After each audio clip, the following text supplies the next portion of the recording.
Assalamualaikum warahmatullahi wabarakatuh. Selamat datang kembali di channel saya ya. Dan pada video kali ini saya akan mencoba mengatasi masalah geredek di motor Honda Vario.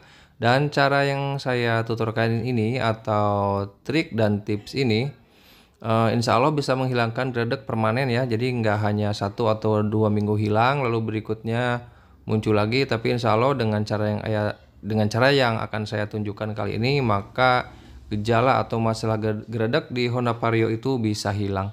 Baik, sebelum kita buka bagian mangkok kupling atau bagian kuplingnya, jadi seperti biasa terlebih dahulu kita bongkar bagian blok CVT-nya dengan menggunakan kunci T8.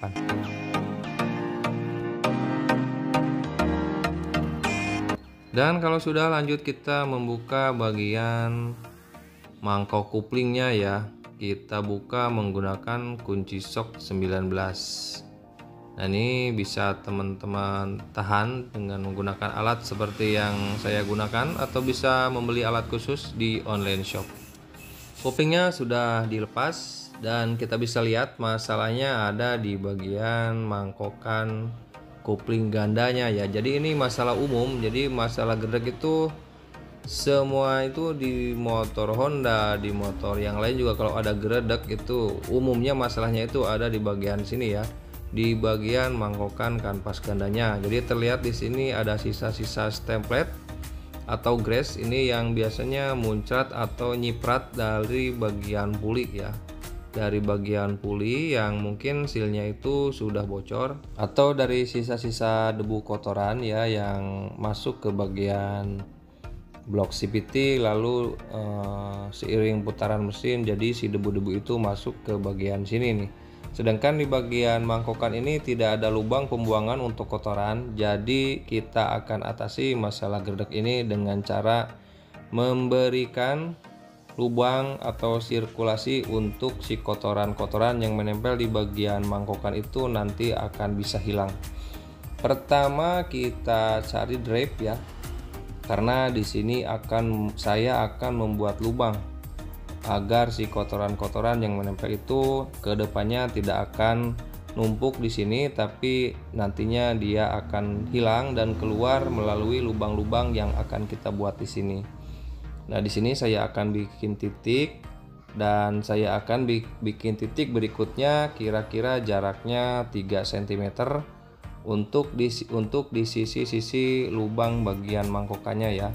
Ini untuk sisi sudutnya ya, saya akan bikin beberapa lubang. Yang pertama saya menggunakan bor dengan mata bor ukuran 4 dan nanti saya akan susul dengan menggunakan mata bor ukuran 6 ya. Pertama saya akan bikin lubang di sini untuk membuang bagian kotoran, dan nanti saya akan membuat lubang yang lainnya di bagian dudukan dari kanvasnya agar si kotoran-kotoran nanti yang menempel di bagian kanvasnya juga ikut terbuang melalui lubang-lubang yang akan kita buat nanti. Nah, jadi ini umpamakan saya sudah mengebor satu ya, lalu teman-teman bikin jarak disesuaikan saja, jangan terlalu rapat juga. Jadi saya kasih jarak kira-kira 3 cm dari tiap lubangnya ya teman-teman. Jadi teman-teman silakan dikira-kira saja. Ini saya kasih ciri sebelum proses pengeboran ya. Pertama saya menggunakan mata bor 4, nanti disusul menggunakan mata bor 6.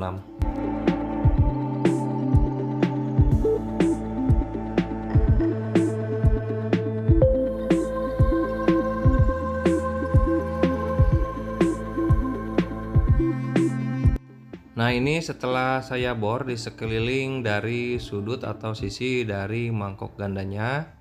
Nah, bentuknya akan seperti ini ya teman-teman. Ini saya pertama menggunakan mata bor ukuran 4. Nanti saya akan susul menggunakan mata bor ukuran 6. Dan ini proses pengeboran mata bor ukuran 6. Dan hasilnya kira-kira seperti ini ya teman-teman. Ini untuk lubang pembuangan kotoran-kotoran maksudnya ya, yang menempel di bagian dinding atau sisi dari mangkok gandanya. Lanjut, kita akan membuat dudukan atau membuat lubang di bagian tengah dari mangkokan kopling ini ya.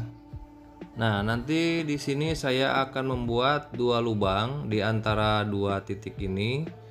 Di antara jarak sisi sekitar 3 cm itu saya akan buat dua lubang ya. Saya akan bor tapi menggunakan mata bor yang kecil. Saya menggunakan mata bor 4 ya. Jadi teman-teman boleh diukur, boleh dikira-kira. Nanti kalau saya juga diukurnya dikira-kira ya teman-teman. Jadi di antara satu lubang-lubang yang ada di sisi mangkok itu saya kasih dua lubang yang menyilang. Jadi nanti saya akan bikin lubangnya tidak sejajar ya. Saya akan bikin menyilang. Nah, ini proses untuk pengeboran di bagian permukaan bagian mangkokannya ya teman-teman. Saya bikin menyilang dari satu titik ke titik itu saya kasih dua lubang. Nah, dan ini hasilnya kurang lebih seperti ini ya teman-teman. Setelah saya membuat lubang di semua permukaan bagian mangkok koplingnya ini. Nah, dengan tujuan nanti si kotoran-kotoran atau debu-debu atau kotoran-kotoran yang lainnya bisa terbuang melalui lubang-lubang yang sudah kita buat tadi.